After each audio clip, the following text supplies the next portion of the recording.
A day in the life of an elementary mountain teacher. Libot ah, mayo may. Flashback. Good morning, guys! On our way to my station.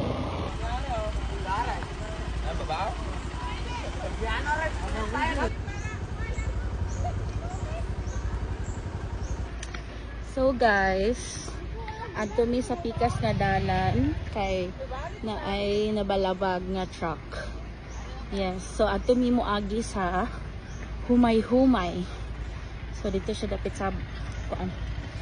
Bituklan agiun. So yes, let's go. Makasakay na ko?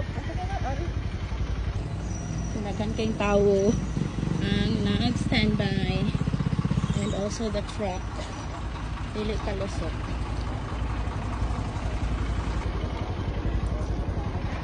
Oops.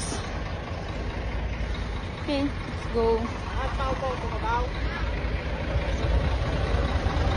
A few moments later. Hi guys, update. We're already here sa dalan. Padulong another dalan pa yung sa Sandayaw. So nakaagi na mi sa Humay-Humay Elementary School. On the way na pod mi sa Antibalas. And nang hunong mi kay natangtang ang among kadena. So bago ra na siya naulit ni Roldan. Hi, very challenging day indeed.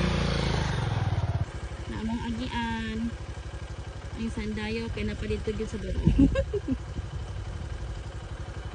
Oh, Mr. Sun.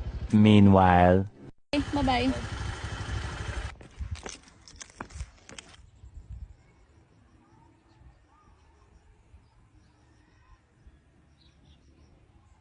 One eternity later. Finally here.